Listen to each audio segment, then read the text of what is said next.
This is the Picard podcast on TV Podcast Industries. We're here to wrap up season 1 of Star Trek Picard and crown our winner of the 10 Forward pub quiz. Woohoo!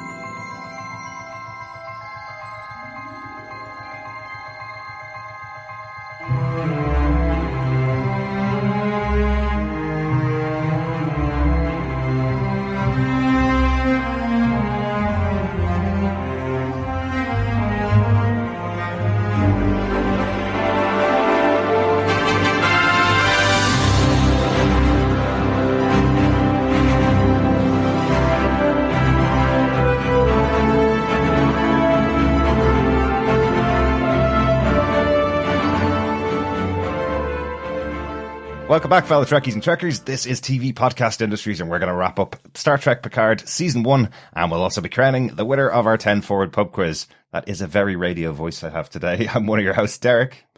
Joe Lantrue, fellow Trekkies and Trekkers, and fellow pub quizzers. I am one of your other hosts, John. And rounding out this isolating group of 3, I am Chris. We are quite isolated this week, aren't we? Once again, I think everybody around the world sitting at home. We are luckily able to podcast because it gives us the opportunity to chat with each other and have Skype calls with a purpose.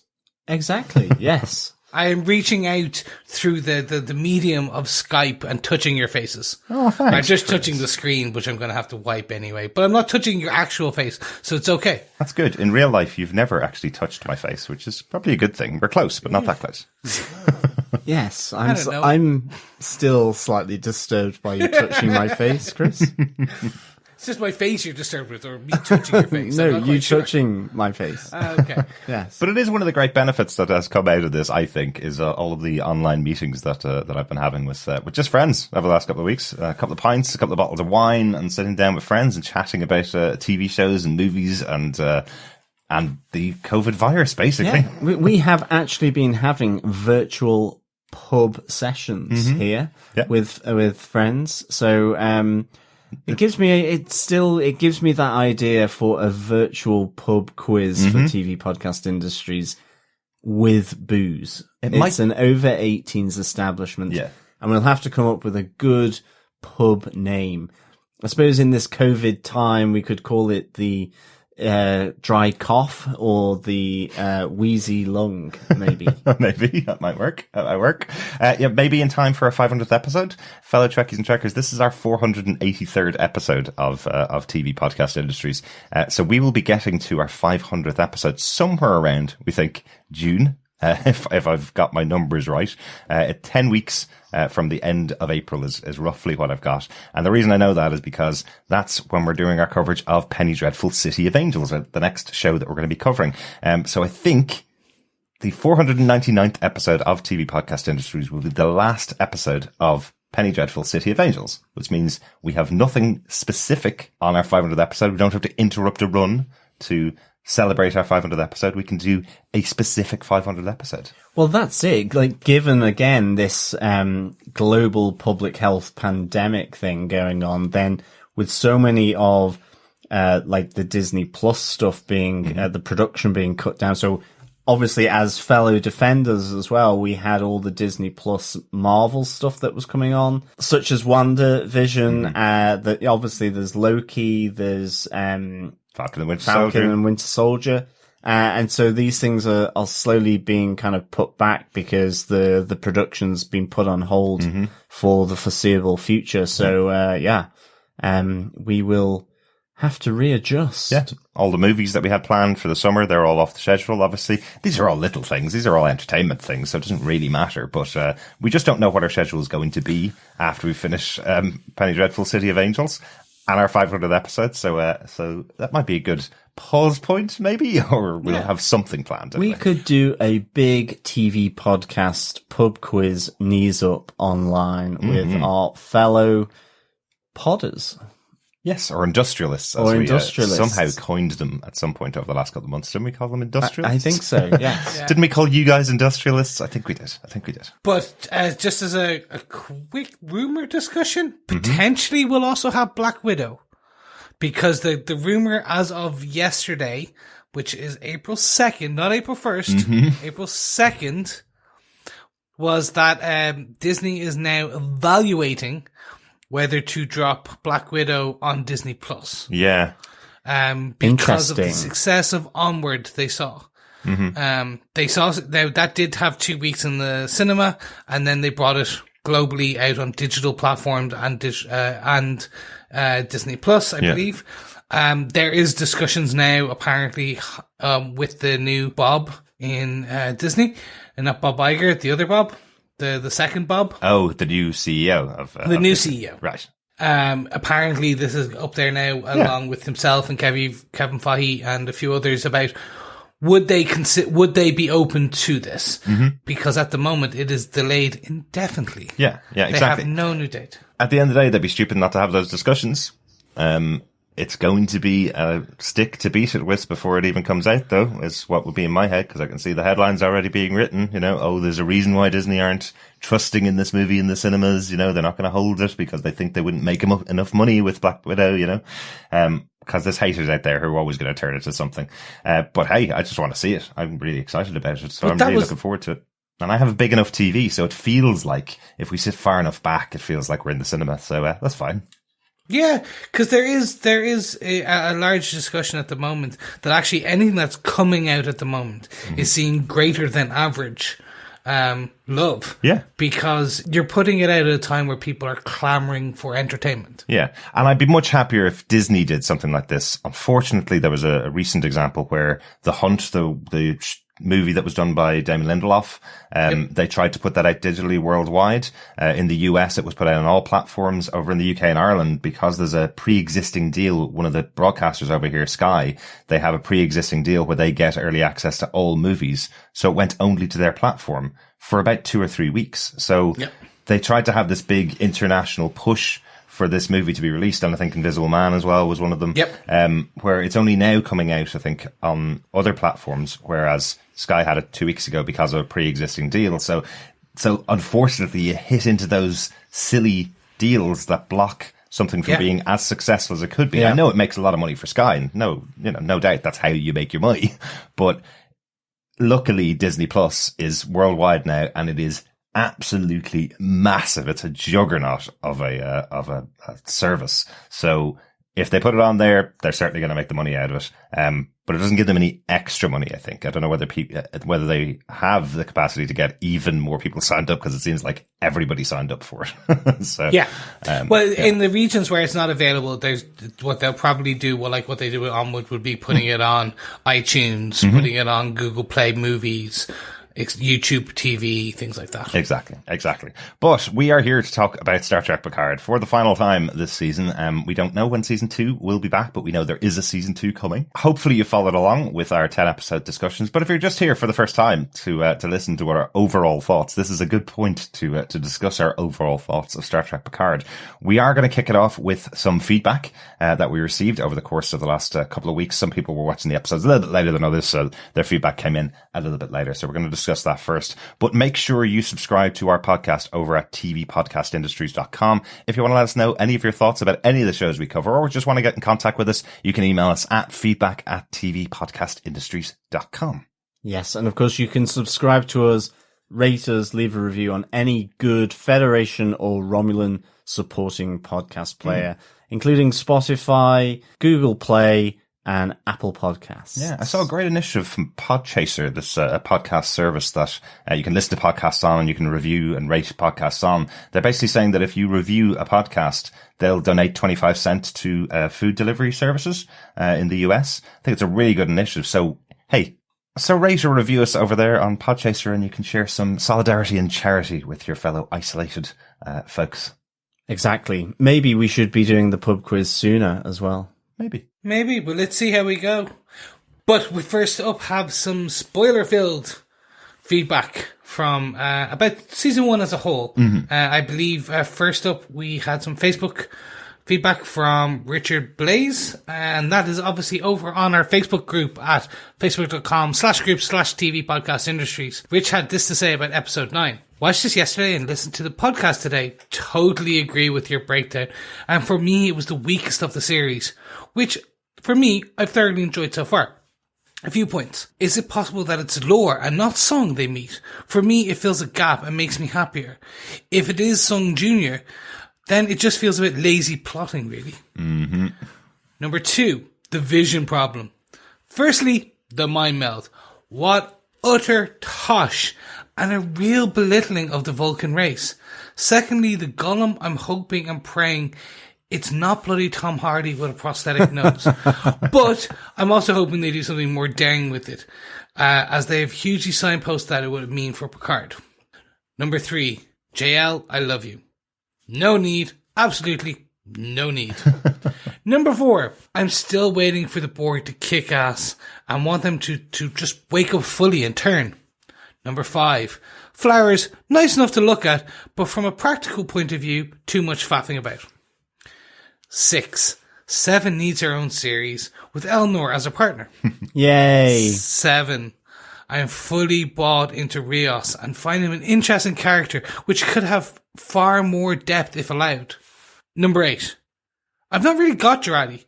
She just seems at times someone there to move things forward. She's a bit too disposable for my liking.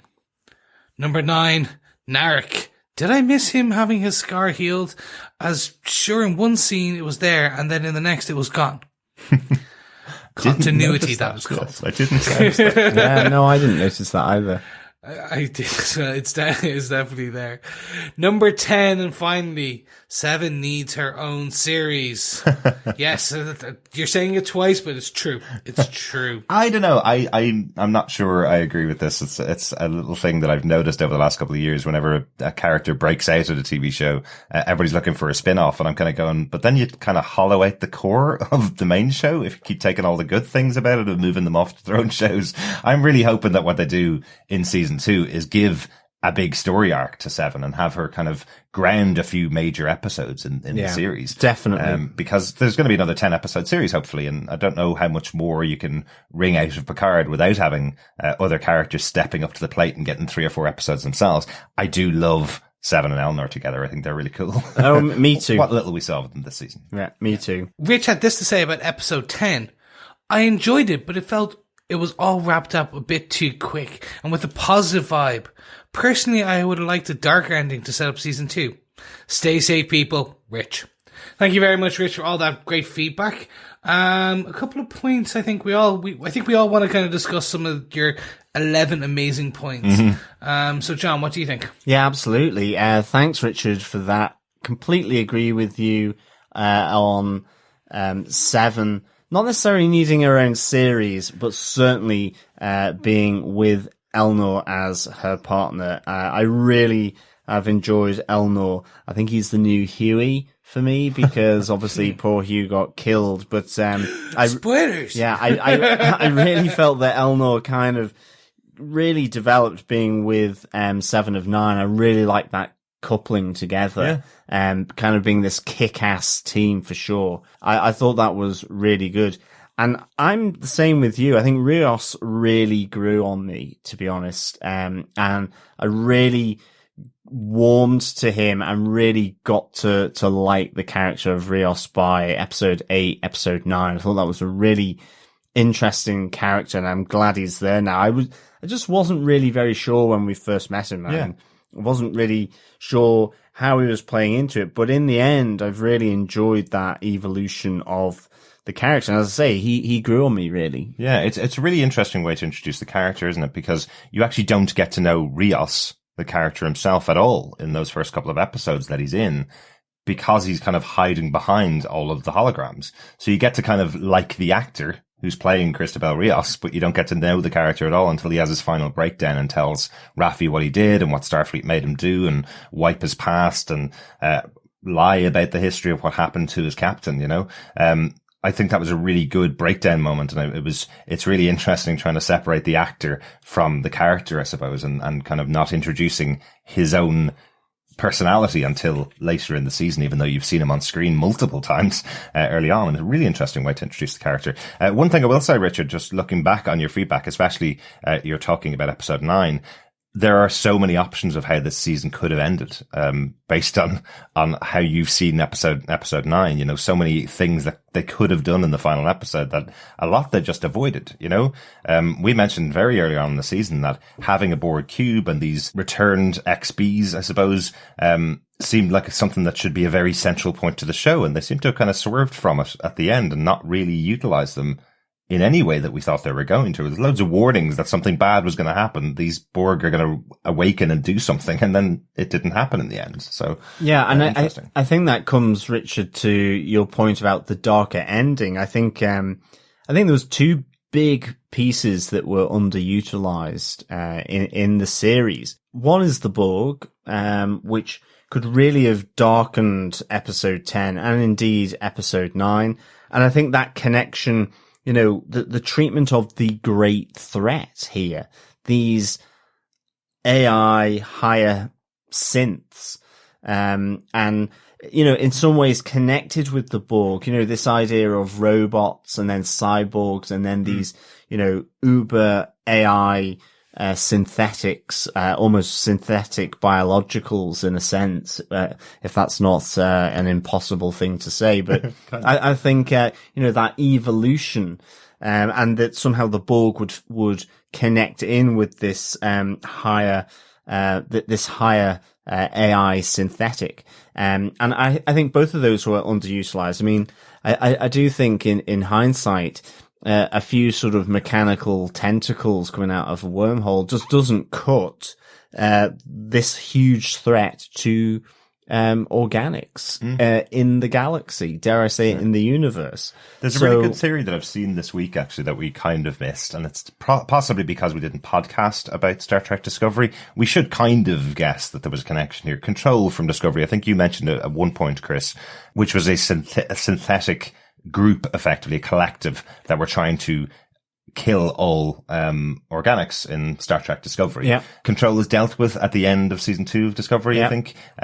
They will form a part of season 3, I presume, and this could be a connection to Control in Picard's timeline, effectively, that they may have evolved a bit further somehow, or re-evolved somehow, that these tentacles could be connected to Control. So it's an interesting theory. I didn't put it together, and I feel like it might be setting up something in Discovery. I think I mentioned when we talked about episode 10, I certainly would have liked the idea of having some more information so you could say definitively this is supposed to be connected to something I saw over on the other show on CBS. But I mean, the thing is, even though that's a theory, it's better than nothing. It's better than what we got, which, to be honest, with all the setup of it through the Chad Vash and all that, which I really, really enjoyed, it was kind of like popping the balloon and seeing it slowly deflate, to be honest.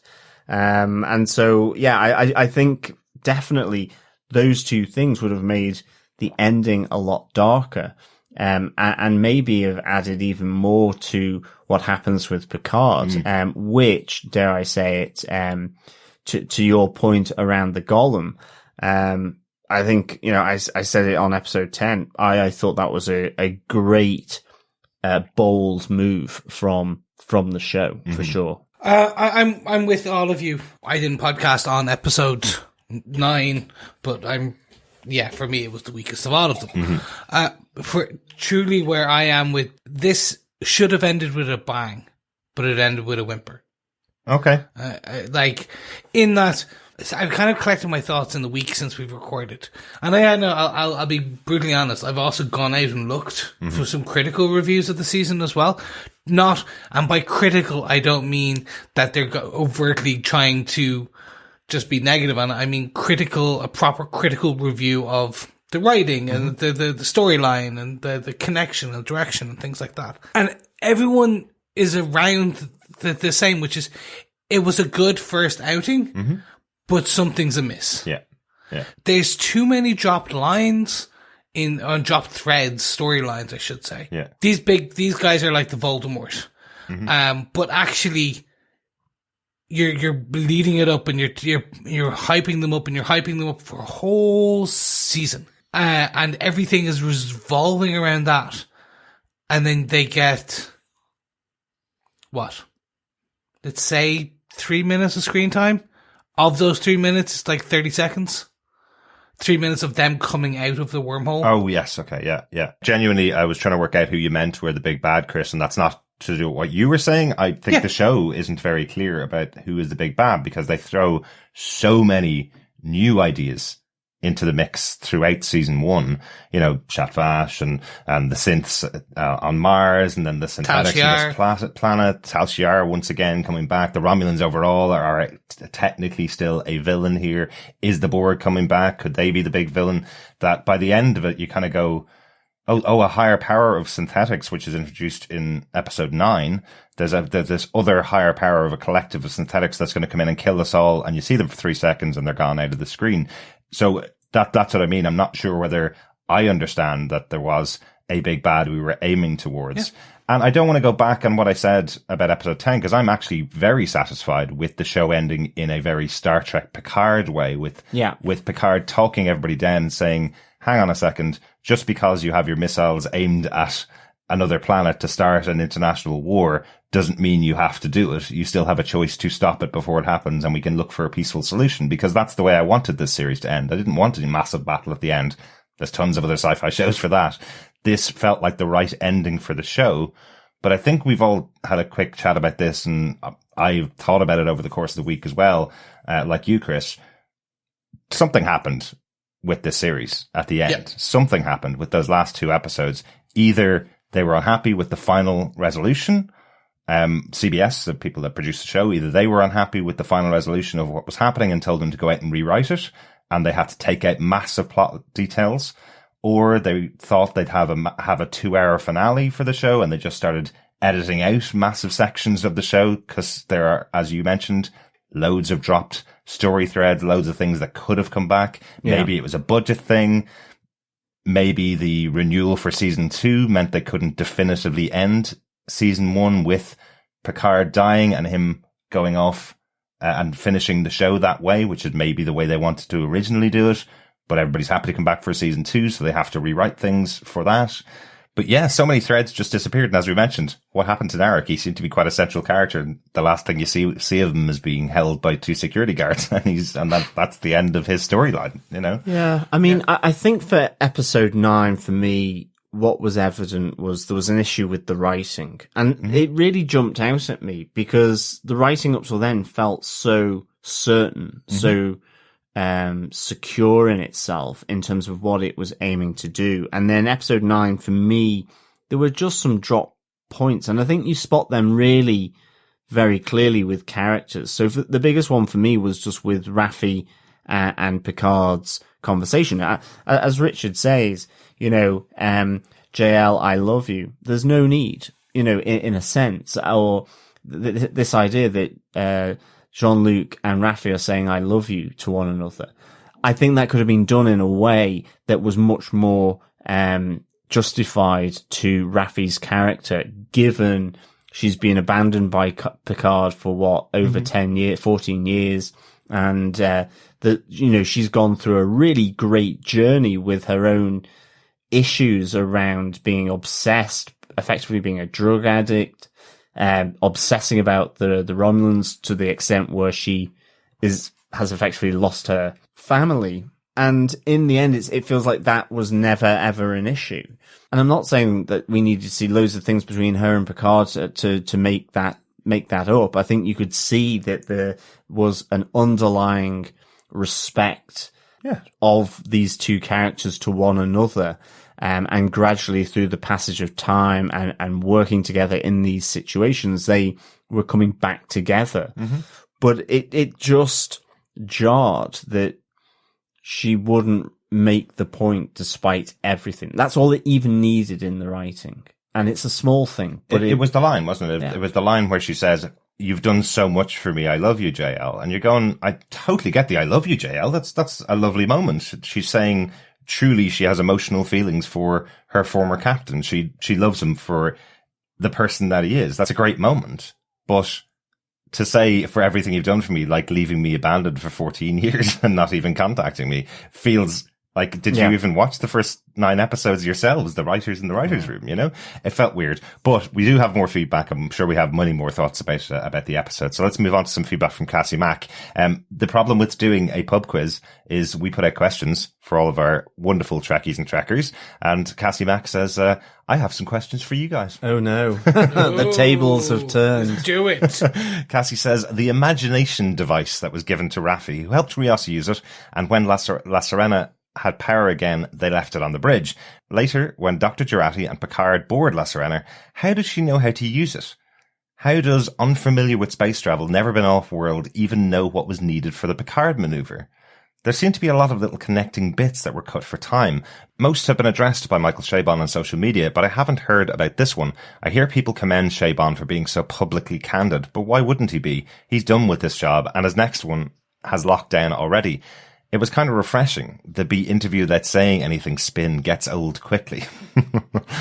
The only thing this is probably headcanon, maybe, for me, as to why Jurati would know how to use that device. Remember, she did work on the planet with Dr. Sung, working with him on the synths for a while, for a couple of days or something like that, maybe a little bit more. So maybe she got to use the tool while she was on the planet. I think that was my working theory, was that because of her connection with Bruce Maddox, working on synths before the lockdown and the synth ban, I just assumed that it was a tool really used to do some of these intricate pieces of work on the mind transfers and so on within the synthetics, in the same way that that's why it used the imagination effectively. Yeah. So that all these details that Jurati talks about, you know, when she first sees Soji and realizes that actually she's synthetic, where she talks about her moles and, all that she gets hungry, she gets thirsty, that all those abilities to behave and feel biological are transferred in this way through this device in some way. And maybe she had some kind of knowledge about it through Bruce Maddox and also with working with Dr. Sung, with the synths on the synth homeworld.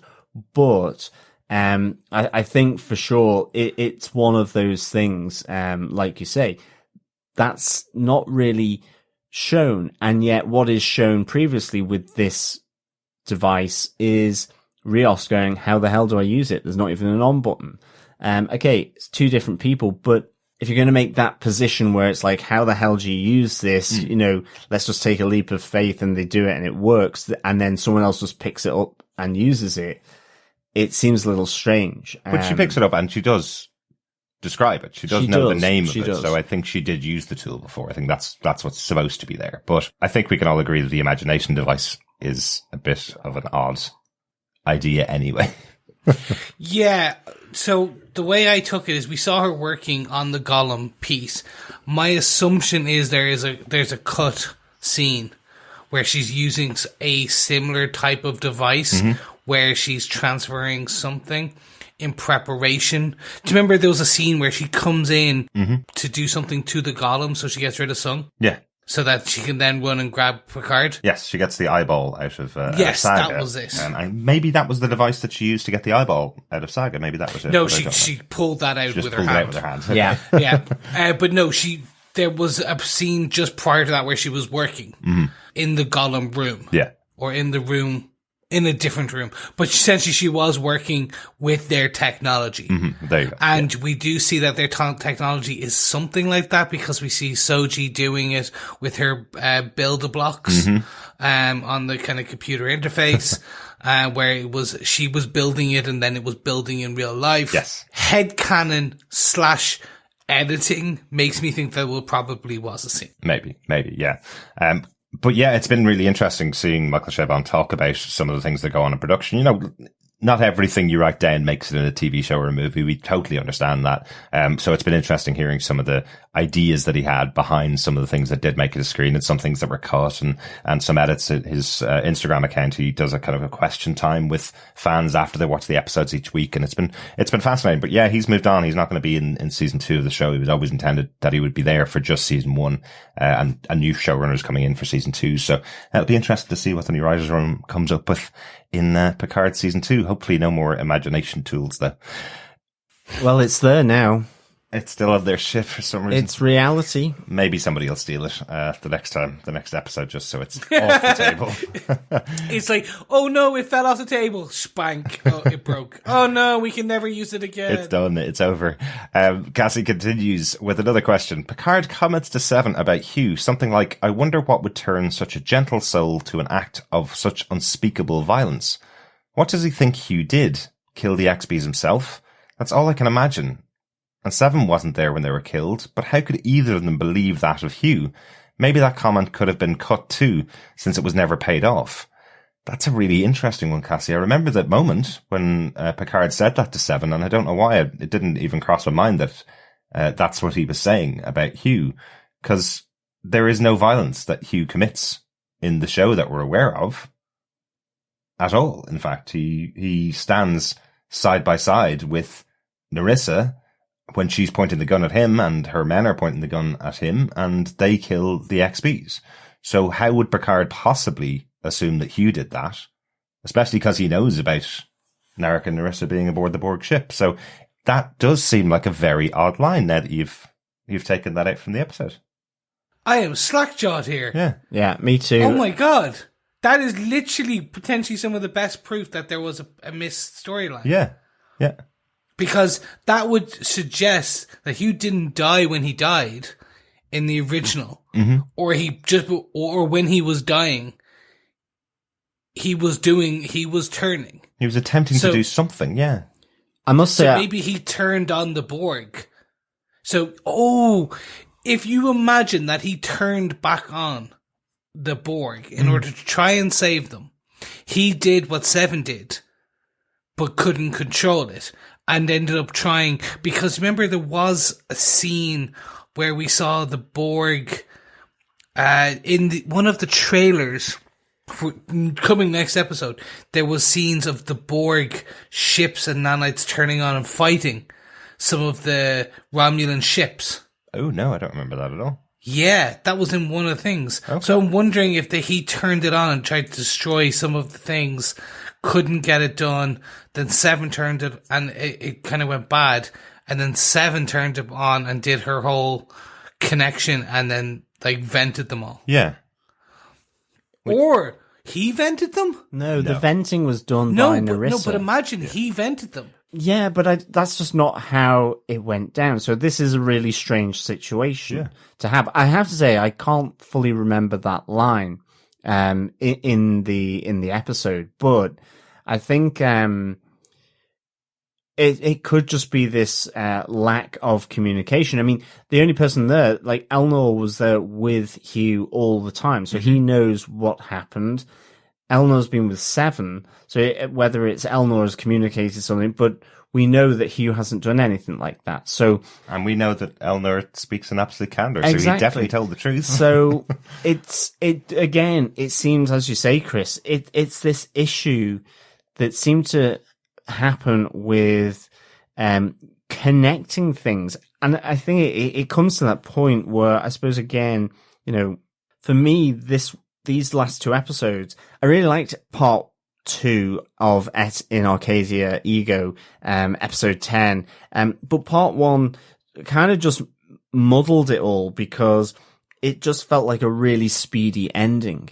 And it seems like a lot of stuff was trying to be just articulated out to cover all this missed time that we'd had.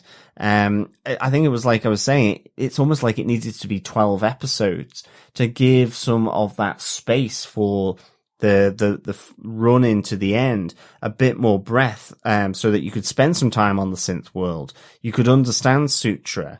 You could get some resolution on the attack on Mars, other than that throwaway line of, that the Chad Vash, after they had seen the vision that they were going to go to the human world of Mars in order to do the attack on Mars. It'd be better to have some more payoff for Raffi to see a bit of that, because it links into how the implications of effectively the Romulan incursion into Starfleet by Commander O, which was really just dealt with Will Riker quipping to her, well, what do we call you now? So again, with the attack on Mars, I'm like going, why do a 3-issue comic series running in, doing the short trek, which is really laying the foundation around that.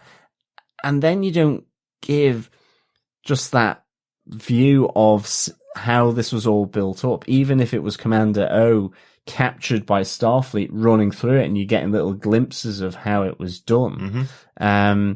It feels really at odds, and I think, like with this comment, to be honest, from Picard, and it's not the only thing where Picard was a bit off in terms of what he was told to say. Like the moment where his Irromatic syndrome means that he says "Welcome to the planet" and falls back, it just seemed out of place, because he hadn't done anything like that up till then. Yeah. Well, but that was setting up something that was happening in episode 10. I can understand that a little bit more now. This scene just feels like, well, 7 of 9 is in the show. She knew Hugh. Picard and herself had talked about him before. And if you didn't have a moment of them saying, "Isn't it awful what happened to you?" then you would have missed a chance. And the only dialogue they had between the two of them was this line from a previously cut scene or a previously cut storyline that didn't make it to air. So I understand what you mean, Cassie, but I don't understand why this scene was in there. I don't understand what Picard could have been talking about in that scene. I do want to know what we might have missed in that discussion, but I think they just kept it in the edit because it would have been weird if Seven and Picard hadn't mentioned you when they met. And that's the only line they had. That's what it feels like. Yeah. Can I ask one other question? This is just actually leaded, and I'm going to actually put this out to all the industrialists. Why wears everyone gold? Bar Soji and Daj. Soji and Daj are the most advanced versions of the synths that have ever been created. And their role was to go out and infiltrate and find out more information about the organics, because the last time they'd sent out ambassadors, they were killed by the organics that they met. So the mission of Daj and Soji was to find out whether they could be trusted effectively. That seems to have been what the story was. So they waited until they could make proper synths from blood and tissue to send them out in the galaxy to gather information to bring back to them. That seems to have been their mission. Sure. It just seems, I just thought about it. It was just like, yeah, that seems slightly weird that they're all the rest of them are like gold hue. But Data's whole thing was that he wanted the skin and he wanted it to look normal and not be pale. So they went from pale. Do you know what? No. Do you know what's better than pale? Gold. Oh yeah. And you're like, well. Yeah, I think we had said we just thought they were, version 1s. They were kind of still developments on Data, but not to the level of Daj and Soji, I think. But maybe, yeah. Also, just coming back to the comment from Picard that Cassie raises, I think I know where it is now, and in my mind, I felt Picard was talking about how Hugh had died in terms of bleeding out with the dagger. I thought it was more to do that, such a gentle soul to sort of perish in such an unspeakable, violent way. Right. I thought it was something like that. Again, a bit like with Derek, I need to rewatch that episode, but I thought that conversation between Picard and Seven was more about Hugh being such a gentle soul and effectively going out really violently at the hands of Narissa. I think, but I'm not entirely sure. Again, as I said, probably need to just rewatch that episode. That makes much more sense now. Scrub everything that we've already said about this. That makes much more sense that's what Picard was saying was Hugh was such a gentle person. Why would he die in such a violent way? It's an awful way for him to go. Yeah, that makes much more sense. Yep. Oh, that makes a lot more sense. Scrap everything myself and Derek have said for the last 10 minutes. But we're not going to edit it out of the podcast. We were so intrigued by that piece of feedback from Cassie that we did go back and watch the episode. Here's what Picard actually says in the episode. Poor Hugh. It must have taken appalling brutality to turn such a gentle soul to violence. So Cassie was right, and now I'm even more confused about that line in the episode. Yeah, I mean, it kind of doesn't make any sense, really. Does it? And I think, I just wonder if it's because Hugh, back in Next Generation, he is a very gentle soul. He maintains that aboard the Romulan reclamation cube here. Yeah. And so I just wonder whether he's meaning more generally that he had to fight for survival because he was being hunted down with Elnor by Narissa and the Romulans. Yeah. But in terms of what Picard is referring to, is it just simply that he was doing self-defense, or was it that he thinks that he's jettisoned all the XBs and Borg, or most of them, from the cube, which we know was Narissa giving the order? Yeah, and Seven was the one that reactivated them before they were launched, so surely she said that to Picard as well. So. Yeah, so it's totally confused. It's just a bit of a mystery, really, why that line is there, and actually just to what it refers. So yeah, good spot, Cass. Absolutely, yeah. And as we said, if you have any thoughts about the scene, email us at feedback@tvpodcastindustries.com, because are we missing something? And I don't think we are. Anyway, just wanted to do that for clarity. Back to Cassie's feedback at the podcast. Cassie finishes off saying, there were a bunch more questions and comments I wanted to send, but time got away from me in all the craziness, and you're in the future, so I'd better hit send before you get to Wednesday evening. But first, be safe, wash your hands, don't lick the podcast, look out for each other and yourselves, and we'll all get through this together. Thank you so much, Cassie. But you can lick the podcasters as much as you want. Well, actually, you can lick your phone or whichever device our dulcet tones are coming out of, because... well, it's not going to touch us, but I recommend not licking the electronics. No, do not lick anything. No, don't lick anything. No. Thank you so much, Cassie, for the feedback. It's really good to get those thoughts and to get the questions. As you can see, we spent a lot of time answering questions. Mm-hmm. Usually it's just us posing questions to each other. And it's just like, would you rather? Our final piece of feedback came in from Steve Brown on voicemail. Hey guys, it's Steve. This is for your season 1 Picard kind of wrap up. I know I didn't send voicemails in for the last couple of episodes just because they weren't really my favorites. There was a lot of things. It felt to me like they rushed them. I don't know if maybe when they were producing these or in post-production, that was when all this virus stuff came up or what, I'm not sure. But it just felt like there was a lot of things that were skipped and rushed and that we missed out on as viewers. And that disappointed me quite a bit, those last 2 episodes. And, but I am intrigued for season 2. I like the fact that we ended on this very bright note with Picard and all the crew there, and it looked like 7 of 9 was even a member of the crew. They all had Starfleet badges. They all were in uniform. So it looked like next year, or next season, whenever that happens, are they going to change the name to, Star Trek La Sorrenta, or keep it Star Trek Picard? Probably keep it Star Trek Picard. But anyway, I like the way it ended. I just wasn't pleased with the way they did these last 2 episodes. So, I know that's not a popular opinion, but it's mine. So, I can't wait to hear what you guys do next. If I'm, involved in it, if it's a show that I pick up on and intrigued by, of course, I'll chime in. Thanks. Talk to you later. Thanks so much, Steve. He also sent a follow-on email, said he must have completely misunderstood the last scene. I thought they were all in Starfleet uniforms with comm badges. But I guess they were not, from what I've been told. I guess I need to rewatch the last 3 episodes. It still sets up well for season 2 if this crew is staying together. Thanks so much, Steve. Yeah, I think they just all had the La Sirena communication badges on them, which I think might have caused the confusion for you. It's great to see the crew together at the end of the show. I'm not really too sure where they're going, because it doesn't seem to have set up why they would all be on the ship together, going off somewhere, other than, aim for the star and straight on till morning, isn't that the Peter Pan quote? Yeah, exactly. Yeah. Going back to Earth. Mm-hmm. There's a crop of grapes to get in. Exactly. We're off to Chateau Picard to take care and take in this year's harvest, basically. Yeah, maybe that's it.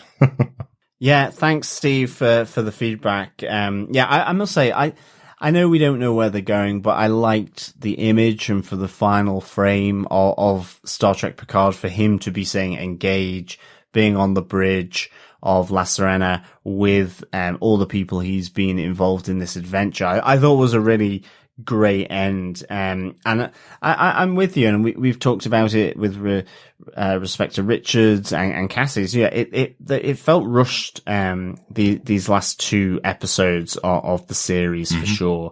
It felt something a little just off about them, maybe in terms of how they were, or what they were expecting to do with the episodes. But I think there's some really, I don't want to be too down, because I think there's some really great stuff in these last 2 episodes as well, which on their own, I think is massive for Star Trek. One of the things which I've mentioned already is just, I think, Picard becoming a synth, going into that golem is a great, ballsy move by the writers and this production team. I really, really enjoyed it. And I will never forget Picard and Data having their final conversation. It's just so emotional. So there's some really awesome points in there, and I think just the death of Picard and the outpouring of grief from Raffi and Elnor, as well as with Rios and Seven of Nine, in very different ways, because they know the character in different ways, I thought was really nicely done. And I think for me, the Raffi Elnor one where they're just crying really hit me. And I think that's also because they're the 2 people that Picard pulls out to talk to in that moment, just before he dies. So there are some really great moments in part 2, I have to say. And I think in some ways they do, for me, overshadow the negatives around not fully explaining the attack on Mars. Where was Narek? Even though I think, when you step back and have the week to digest it, as we have done, you do go, yeah, that needed to be done better, for sure. But thanks for the feedback. Yes, Steve, thank you so much for your feedback. I'm with the guys on this, and I'm actually with you as well, which is that it feels rushed. We've discussed a lot of these points already. I think the core thing is that, like all of us, we're kind of still excited for season 2 to see where it goes. Exactly. I think that's the kind of core thing. Is like, they were allowed a misstep. They're allowed this, as long as, in my opinion, again, this is all our opinions, as long as it starts to pay off in season 2. In that, if this same thing that starts to happen towards the end of season 1, happens straight away from the beginning of season 2, I will not be happy. If there are these additional threats. But they also get a bit of a do-over, because the stage is set. The scene is dressed now. They have literally kicking off season 2 with a fully realized crew, a ship, and they get to boldly go where no man, woman, or alien has gone before. That being said, Mark Bernardin is one of the writers on season 2. Yeah. He's one of the best TV writers at the moment, in my opinion. I like his opinions and I like what he's done on a lot of, like, Treadstone and Castle Rock. His episodes were quite good for those 2 shows. The other staff writers there as well are well known, and they're known for what they do well. And all of them have publicly said how much of a Star Trek fan they are, and can talk about it. We've got a good foundation for season 2. I think that's the core thing. It's interesting, actually, Chris, you saying, and I hope that it pays off in season 2, because the interesting thing about this season 1 is that I feel that it could have wrapped up. And I think Star Trek is something where they could be going off on a different adventure, and maybe, okay, this is still mulling away in the background, a bit like how they tackled Discovery, I suppose. Like in Discovery, where you have the mirror universe, and then in season 2 they really do go off in a different way, because they've kind of ended that. So it's interesting you say that, Chris, because I'm just like going, I wonder what they will do. Are they going to continue this thread into season 2, where it really does connect with season 1, or will they go off in a different way for a different purpose? But it may connect them back in with these higher synthetics that were the big threat. I suppose, in a sense, how connected will these 2 seasons be? It'll be interesting. Yeah. Well, hopefully, all the cast that we have at the end of the episode are going to be there at the start of next season. That's what I'm hoping for. Absolutely. That's the big connection. Definitely. I hope so. The one terrible thing I will say is it's awful to be going into the second season hoping that they're not going to end it the way they ended season 1. That's an awful feeling to have, because I really did enjoy season 1. Most of it. Like, there's only a couple of particular gripes I have about it. And unfortunately, Chris, you're never going to know if they're setting up threads that they aren't going to end until the end of the season. So that sucks as well. You know, you're not going to know how they're going to treat the show until the full season is out there. So all we can really do is hope they treat the characters well and give better stories to all of them next season. I think they've set them up quite well. They don't have to do that setup in season 2, so that hopefully gives them a bit more parameters. I often think when you look back on shows you've watched over the years, it's very rare that you say the first season of the show is the one that people should check out of a show you love. You know, it's season 3 of Next Generation is what everybody says. If you want to watch Star Trek Next Generation, watch from season 3 onwards. You don't need to see the first 2 seasons. That's 44 episodes of a show that people don't recommend to you. And then they try to compare it with 10 episodes of season 1 of Picard, you know? So I understand. Game of Thrones. I love season 1 of Game of Thrones, but it's got no budget, and they avoid every battle throughout season 1 of Game of Thrones. So you want people to watch it just so they get the storyline and then move into season 2 and season 3 kind of thing. But that's almost every show I can think of off the top of my head has always had a better second and third season. So hopefully, this misstep at the end of season 1 will be fixed. Whoever caused it, whatever it was caused by, hopefully it'll be sorted. Because one thing I did notice from the podcasts and from the reviews that I saw, a lot of people talking about how disappointed they were at the end of Picard. There was a lot of nitpicking about tiny little things that really didn't have a problem overall for me on the show. And I think that's just because most people, including myself, can't put their finger on what it is they didn't like at the end of the season. Everybody just knows there's something wrong, but nobody knows why. And I don't think we'll ever know why it went wrong at the end of the season. I think we will. I think time. I think potentially it's going to be that kind of rumor that gets out that it will, because unfortunately a lot of shows right now are on hiatus from filming. That hiatus can only last so long because a lot of stars, a lot of the actors and so things may have had, especially Sir Patrick Stewart, may have additional things in the background. Like, so he may have had 6 months to film season 2, for example. And then he was he was already scheduled to film another 6 months of a film, or 8 months for a film or something like that. This additional knock-ons can potentially, it's like the SAG writers strike. It did lead to the death of some shows. I don't see this happening with this, but I can see it. Well, essentially, that's also what happened during that screenwriters, when things started dying and things started happening like that. We started getting like what happened during Angel, like the what happened really between the scenes in Angel, and all these types of backstabbing because I'm never going to have to get to work on the show again. Well, here's the real truth.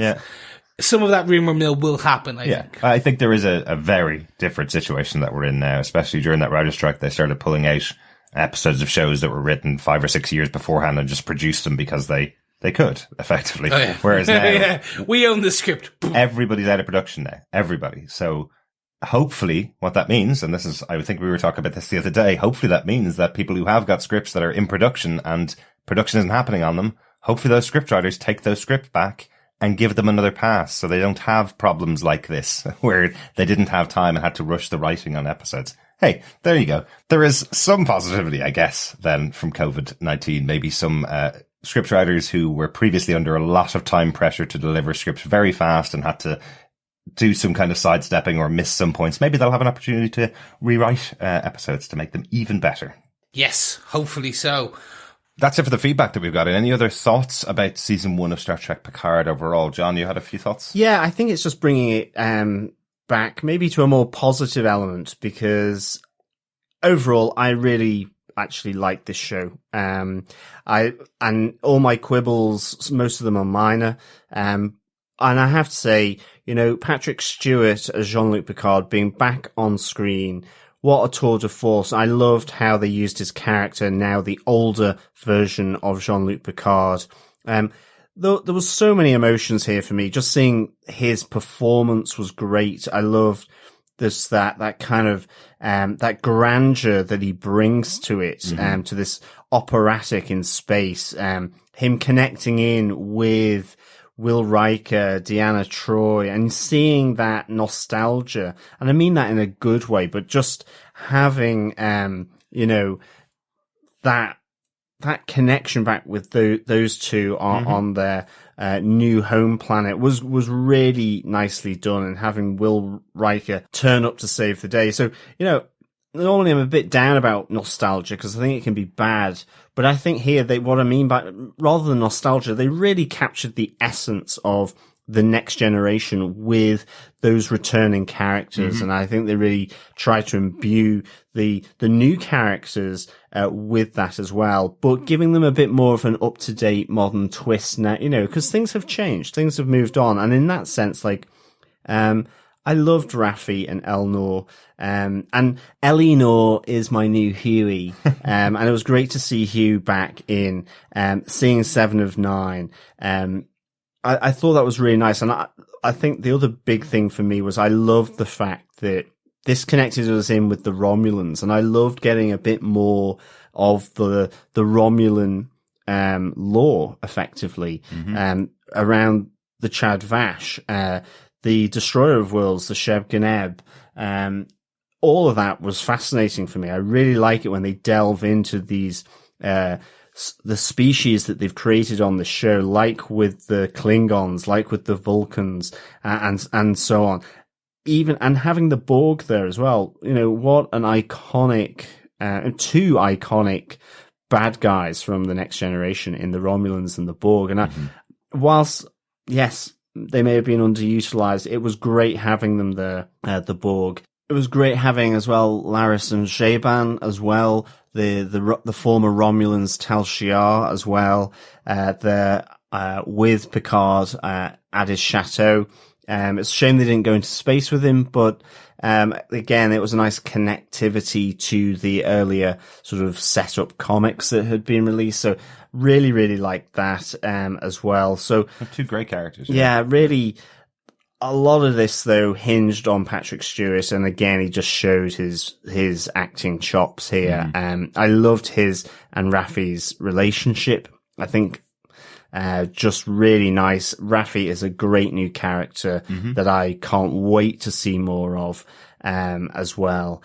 And I think some of the different things as well. I like the fact that La Sirena did have a kind of a Mass Effect vibe. It didn't feel necessarily of the Star Trek world, but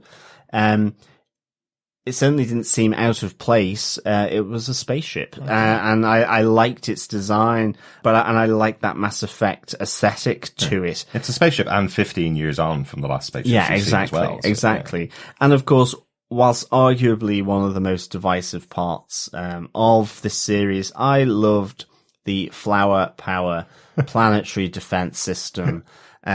We come to stop you acting in war by coming in peace. What a great idea. And I think with flowers that drag you to our planet. Yeah. Exactly. To your death. Potentially to your death, or, we stop you attacking by hugging you with flowers. I just thought it was something different. Yeah. I thought it was something kind of visually, it looked amazing. For sure. And I think, as you said, Chris, on our episode 10 discussion of Star Trek Picard, it's one of the things that you kind of feel that Star Trek can do. I think if suddenly in Star Wars there were flowery planetary defenses, that might look or feel certainly out of place, but this for some reason didn't. Just having the connectivity with Data as well, through Soji and Darj to Picard, and that connection with Insurrection, Star Trek Insurrection is phenomenally good. And so yeah, it really, I just wanted to kind of just quickly signpost those bits that I really loved of this series. Yeah, no, I'd agree with you. There's a lot of great stuff happening in this series. I think part of the challenge at the end of the series is most of my issues, I'll say, or most of the things I didn't like happened in the last 2 episodes, but so much that I did like happened over the first 8 weeks. So I really had some great moments in this series that will stand out, and I'll definitely go back and watch the full series again in the future. It's just a shame that things that I don't like happened at the end, because that's the bit that leaves the bad feeling in your mouth. If things that I didn't like happened in episode 2, it'd be grand. I'd have forgotten about them by now. So, Derek, I'm going to ask you to take Star Trek out of your mouth and stop putting it in your mouth in the first place. It should be watched with the eyes, not social with the tongue. Distance yourself from Star Trek. I like it. Yes. No, just don't lick it. You don't need to put it in. But maybe by the time it gets to season 2, all of this will be completely forgotten over the end of season 1. But I am looking forward to season 2. Chris, any thoughts about Star Trek Picard season 1? Yeah, I think you guys have completed everything and we've discussed them. We're all on the same page. I think the best analogy for me is this is fantastic gymnastics performance in the Olympics. It's top class. It's literally some of the best in this field. It's an amazing performance that you're just like, this is great. You're watching it. You're wowing. It's just at the very end, she just drops her foot. And she's doing the performance and she lands in a weird way and the leg goes out of the back and she's like wobbling a tiny bit after doing a big triple backflip spin in the air. And you're like, I could never do this. Oh, she stuck the landing, but just kind of missed it at the end. I think that's it. Like, we saw some great backflips, we saw some great spins, some amazing ribbon work. It's just that landing at the end. It was just, yeah. So, was there good ball work? There's always good ball work. Excellent there really stuff. is. Like, it's the ribbon and balls, actually. And then it's just that triple flip with the ribbon and the balls and the juggling midway through. But yeah, I think that ending just left a weird taste in my mouth, and it soured it slightly. Mm-hmm. So I think overall, I enjoyed it. Overall, I want to see what they're going to do in season 2. I want to know how they're going to portray some of these stories. Mm-hmm. So, Raffi and Seven holding hands. Is that just friendship? Is that potentially more? Is there something they're setting up? Is Jurati going to pay for her crimes? She literally killed a man. See, that was one that I only noticed when I was writing out the synopsis for season 1. I wrote out all the detail that happened in season 1, and it's very likely intimated that forcing of Jurati to see the admonition also implanted in her to kill Bruce Maddox. It was implanted in her to murder Bruce Maddox, and by her saving Picard, that she's gone through a redemptive arc towards the end of the season. But there was no investigation done on it, as you say, and they didn't really treat her as one of the crew. They needed her help a lot, so they kept her along with them because they needed her help. But she hasn't actually paid for murdering someone other than within her own mind. She's freaking out a lot over the last couple of episodes that she killed her former lover, but she hasn't been actually released from the possibility that she murdered somebody or anything like that. So I think that hopefully will come back in season 2. I absolutely hope that we see more of Seven and Raffi together. They're definitely 2 of my favorite characters in the season. I hope they're in a relationship. I hate that I have to ask that question. I hate that it is a question. Why is it a question? Why couldn't you have them kissing each other and everybody goes, oh, I wonder if their relationship will continue into season 2. Why are we asking the question whether they are in a relationship or not? It's supposed to be intended that they are by the end of the season. But make it more obvious, because I hate the conversation that has to happen. These should be representative of 2 bisexual people. Yeah, okay, they had relationships with men before, but they're now having a relationship with each other because they like each other. Oh no, how awful is that to be able to say in a TV show? We're in 2020, for God's sake. So I hate that question is out there. It should be clearer, and hopefully it will be in season 2. Exactly. It's like Elnor and Rios. I just wish they would make it clearer that they were sort of together in a relationship. Elnor and Hugh were definitely setting up to be together, without a doubt. Although Elnor seems to be very attracted to Seven as well. So Elnor's basically got the mind of a child. Let's not remember this. Yeah. Like, everything's new to him. Absolutely. So it's just taking all that step back. It's going to be interesting where they go with season 2. Mm-hmm. Yeah, literally. Will we, at the end of season 2, go, do you know what? All of that paid off. They actually took what we wanted and they took the threads through, or we will literally turn around and go, do you know what? They dropped everything from season 1, started afresh, gave us what we wanted, and actually they turned the ship around. We don't know. I'm interested to see where we will boldly go, where no show has gone before. Well, actually, every show has gone before, because it's a recurring series. Yes. But let's see. One final thing we didn't mention, that Steve had kind of intimated on his voicemail. He was wondering whether the coronavirus may have affected this final 2 episodes. I know it didn't, and the only reason I know for a fact that it didn't was all of the Ready Room episodes, those interviews episodes that Will Wheaton did with the cast, they were all recorded months ago because they're all in the same room together and they wouldn't be able to do that now. So this show was absolutely completed probably around February, January of this year. So they may use that as an excuse sometime in the future, but that was definitely no involvement with the coronavirus. I think the show actually completed filming quite a long time ago as well. So no impact from the coronavirus. No. The only impact is probably if they do a rerun in the next couple of weeks, they might get some extra viewing numbers for it. Exactly. But it's available now on Amazon Prime, and it's free on CBS. They made it Access, free, so, yes. Yeah. So everybody can watch it now. Time to get your drinks ready and get over for a bit of social activity in 10 Forward with our pub quiz, the finale. All questions answered, all winners revealed. Yes, indeed. Welcome, fellow Trekkers and Trekkies and pub quizzes to 10 Forward. Pull up a Romulan ale, get yourself a Earthbound gin and tonic or beer, maybe even a tipple of deep, dark, chocolatey red wine from a French vineyard somewhere, maybe like a Chateau Picard 86. That's a spoiler for one of the questions, by the way. But let's get into the 10 Forward pub quiz. Thank you so much to everyone who has been sending in your answers. It's been really good to get all the answers through. It is certainly a very, very, very close call at the top. Dare I say it, I will announce the results of the top 3. In a sense, we are kind of replacing the Olympics for this year here with the podium of bronze, silver, gold for the top 3, but it is massively close call. But I think a rundown through the questions with their answers. So, question 1. What common piece of jewellery is featured in the episode and what does it represent? The piece of jewellery is a necklace, and the 2 interlocking circles on the necklace represents fractal neuronic cloning.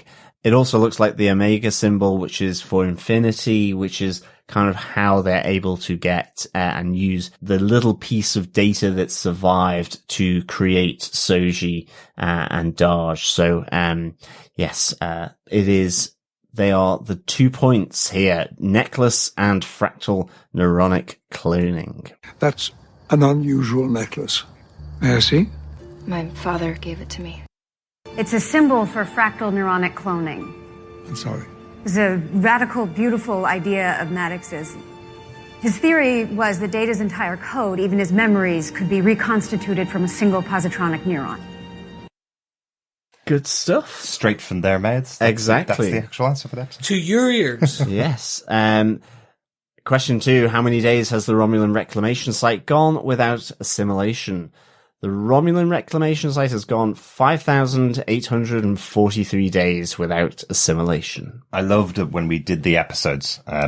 They hadn't been released when we did these couple of episodes, the first podcasts for them. And I think almost immediately after that sign was on the wall, it was up for sale on Amazon and on Etsy and that kind of stuff, where this number of days from last assimilation was up there. So this became one of those images from the episode that was shared everywhere. And we just watched the episode and thought, this will be a really good trivia question. But everybody got it right. Question 3. What year is the Chateau Picard vintage drank by Raffi and Picard as they dredge up the past? It is an 86 vintage of Chateau Picard. Dare I say it, a 2386 vintage. Ooh. So a controversial answer for this one, because the actual conversation that they have was at the end of episode 2. At episode 3 had them drinking the 2386, but I think we can give it to everybody that got that right, because it was a nice little nod. As controversies go, I don't think it's that controversial. Yeah. It is possibly slightly more tricky to deal with. Yes. Yeah, but a nice little reference as well. We if you work out the years, the 14 years beforehand when Picard retired from Starfleet, was 2385. So this would have been the first crop that he would have gotten, the first harvest that he would have gotten from Chateau Picard after he retired. So that's why it's a special vintage. So a nice little 86 reference in there. Exactly. Okay, on to question 4. What book did Picard give to Elnor on his trip to Vashti 14 years previously? Picard gives Elnor The Three Musketeers by Alexander Dumas. En garde. What did you bring me? What did I bring you? Well, now let me see. The Three Musketeers by Alexander Dumas. Enjoy. It sounded like Father Christmas in that, didn't he? I think. Oh yes, what do I have? With his sack, giving the children presents. Yes. On to question 5 with that. This is a 4-pointer. What are the number of domes on planet Vergessen? How many are in the Conclave?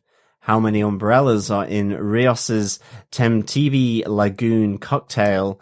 And how many feathers are in Rios's hat? There are 7 domes on planet Vergessen. The Conclave is made up of 8. There are 2 cocktail umbrellas in Rios's cocktail. And Rios's swanky hat has 2 feathers. Ooh. A red and a greeny blue feather. That's right. Yes, that's right. This is what made the top 3 very close, this question. Mm-hmm. Okay, on to question 6. How many pieces make up each side of Narek's Romulan Rubik's Cube of death? Now, this even stumped those that were asking the question. So there are a number of different answers that we accepted for this. But in the main, I was looking for the 9 pieces that made up each side of Narek's Romulan Rubik's Cube. If you said 54 pieces in total, minus the edging pieces, that was also accepted. And also, if you included those edging pieces, then it was 17 pieces that make up each side of Narek's Romulan Rubik's Cube. So all 9, 17, or 54, if you were giving it for the whole Rubik's Cube, with 9 pieces each side, they were all accepted. Right. But the consensus was 9. We did have one person who had also taken on the edging pieces, and so we said, well, that's a valid point to take. Mm-hmm. So yes, a difficult one for us. I'm never going to do a geometry-based pub quiz question ever again. Never, ever again. If it doesn't come out in dialogue, there's no point in doing it. So at least you have the subtitles to give you the answer. So. Exactly, and certainly not for something as elaborate as the Romulan Rubik's Cube It's got loads death. of moving pieces as well. Like the top flips open at a point in the episode as well. So, yeah. Exactly. But nonetheless, it was a good call by all the entrants. So really good.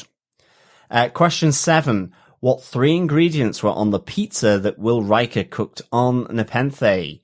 The 3 ingredients are Antarian basil, tomatoes, and bunny corn sausage, non-venomous and fresh. You can lie down in Thad's room and rest while Will makes us dinner. Pizza in the wood-fired oven, tomato and basil from our garden, and non-venomous bunny corn sausage. Sounds wonderful. Thank you. Now for question 8. How many holograms meet with Raffi? What are their functions? And what are the names of the 3 we know? The reason why it's 3 and not 4 is because at this stage when we wrote the question, we only knew of 3, but a 4th name is brought to light later on in the series. We should have guessed that was going to happen, shouldn't we? Of course. But how many holograms met with Raffi? It was 5. Their functions were emergency medical, emergency hospitality, emergency navigational, emergency engineering, and the emergency tactical hologram. The names for the emergency tactical hologram was Emmett. He was the one with the Spanish accent. There was Enoch, that was the emergency navigational hologram, who had the Irish accent. And then there was the emergency engineering hologram, who was Ian with the Scottish accent. The fourth one that came to light after episode 8 was Emile, which was the emergency medical hologram. So with an English accent. So, of course, we did have a Scotsman, Irishman, and an Englishman joke possibly to hand. So close. Yeah. But so close, yet so far. That was a 3-pointer. Yeah, and lots of people pointed out, how do you spell Ian with an E? Since everybody spells Ian with an I, or 2 I's even in the name. So, some people spelling it Owen, but we did accept it because that can be pronounced Ian, but the character's name was Ian in the show. Yes. Question 9. How many Romulan ships are heading to Coppelius to destroy the synth world? And how many giant bogey flowers do the synths send up to intercept La Sirena, the Borg Cube, and Narek's snakehead Romulan fighter? It is 218 Romulan warbirds, and 5 of these beautiful orchid flowers are sent up to lovingly intercept the 3 ships. Embrace them. Yes. Embrace them with a hug. Oh, man. How many? 218 warbirds. Oh, 218. Mm-hmm. That's not so bad. True. You really only have to worry about the first 109. And finally, fellow pub quizzers, what does Dr. Jurati call the device that Rios used to fix La Sirena and Picard uses to pull off the updated Picard maneuver? Let us leave that to Dr. Jurati herself. How the hell will we do that? If only we had some kind of wacky fundamental field replicator with a neurocatomic interface.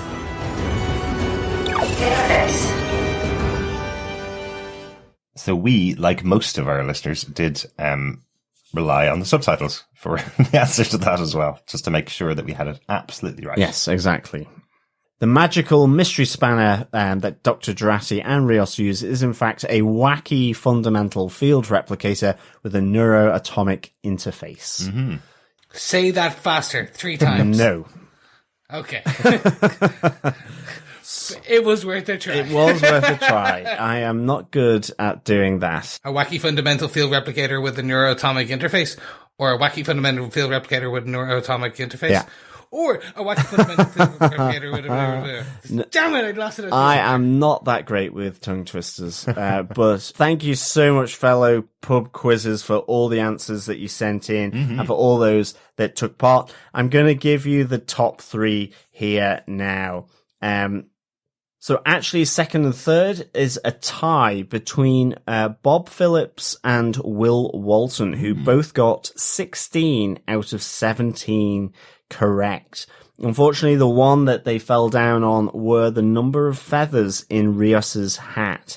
They indicated that there was 1 feather instead of the 2 plumages that came from the hat. That's right. I had to go back and actually watch the episode again because I was questioning myself when I saw quite a few people come in with just 1 feather. But I think it's in dialogue they say your hat needs a feather, but when you see him on the planet, he's wearing 2 feathers in his hat.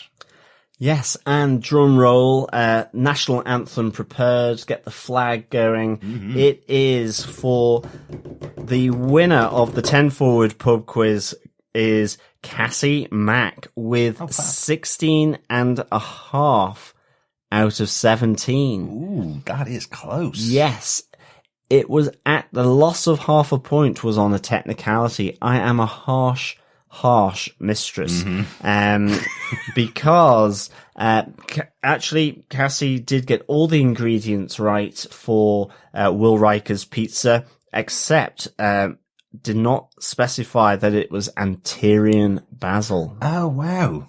Oh, that's probably because he says the anterior basil a little bit later in the episode. Exactly. That's the reasoning. Yeah. Yeah. Very good. Very good. But we did specify it because, in the episode, it was very clear what each ingredient was. And it would have been quite simple for just basil and, tomato. But nonetheless, 16 and a half is a great score. In fact, the top three are so close. Mm-hmm. It was really great scoring these, because I was just like, oh my goodness, okay, this is really, really close. It was close with all the others as well. Yeah.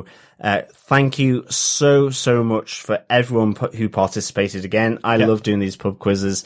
I just think we should maybe do it all together with booze in hand, like a real pub. Absolutely. And maybe when COVID-19 is over, we'll hire a pub somewhere and we'll run a TV podcast industries pub quiz, I don't know, next to some kind of fan fest or something. That'd be great. Absolutely. Things will return to normal at some point. Congratulations, Cassie. And yeah, thanks so much for all of the entries from everybody that's been entering the pub quiz. It's always great fun to have a little trivia moment at the end of each episode, and it's turned into pub quiz trivia as we've gone on over the years. So I like that. Yeah. Cool. Thank you so much, and congratulations, Cassie. Yeah, congratulations again, Cassie, and to everyone involved. Great stuff. So the prizes that we had up for grabs as part of the pub quiz was, of course, the Star Trek Picard Federation badge that none other than Derek got himself at the European premiere, a Picard beer stein, and an official behind-the-scenes book. We'll be in contact with Cassie to organise everything. Of course, restrictions being what they are, it may take a bit longer than usual, but fear not, they will be winging their way through postal services. Unfortunately, we do not have transporter technology or those really cool transporter doors, remember? Yeah. From like the first episode? That was awesome, yeah. That was cool. That was really cool. I'd love to be able to just pop the goodies into one of those doors and have them arrive at Cassie's doorstep. But we will have to wait until normal service resumes. But they'll be there for you, don't you worry. And thanks so much again, Cassie, and everybody else for getting involved. Hopefully we'll have another pub quiz round when it gets round to Penny Dreadful. Maybe it'll be the Buckets of Blood pub quiz, or it might have to be something from a horror pub, like something like the Slaughtered Lamb from the American Werewolf in London. Nice. Or the Monsters Mash. Yes. That could be we good. could take an alien type one, like the Green Man or something like that. Maybe. I'm sure we can have it. I'm sure we can think or maybe of one. The World's End. What do you think, fellow industrialists? Let us know on the back of a postcard. Well, actually, probably on Facebook, over on facebook.com/group/TV Podcast Industries, or over on Twitter at TV Pod Industries. Yep. Or as always, you can email us to feedback@tvpodcastindustries.com. That's it. That's all of our discussions about Star Trek Picard for 2020. I presume we're not going to be talking about it again until season 2 is coming back. Hopefully next year. We'll see how that goes. Thank you so much for joining us for the last 11 weeks for Star Trek Picard. We hope you'll stay with us for Penny Dreadful, City of Angels, and for our recap and rewatch episodes of Penny Dreadful, which are being released now on our main feed on TV Podcast Industries. If you want to get those episodes actually individually, you can go over to dreadfulpodcast.com and put them out as individual episodes for all 28 episodes of Penny Dreadful, seasons 1 to 3. Or you can go and support us over on patreon.com/TV Podcast Industries. Throw us a couple of bucks and you can get access to all of the podcasts for Penny Dreadful that we're releasing over there as well. Yes, help us keep the lights on and the podcast mics powered. A little goes a long way, but obviously any help helps. And yeah, absolutely huge thank you to everybody that supports us over at Patreon. It's been wonderful to have the support over the last couple of months. Thank you so much for that. Yeah, thank you so much, fellow Trekkies and Trekkers. It has been great talking everything to do with Star Trek. Certainly this lovely, soft, gooey Picard that we've all enjoyed watching back on the screens. What a ride that was.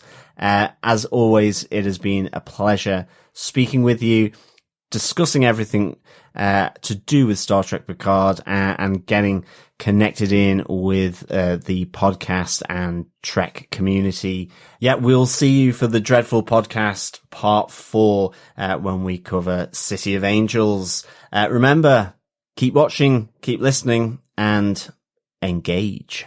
Bye. I'm doing the live long and prosper. You just can't see. I thought you were trying to count down. 5, 4, 3, 2, 1. Bye.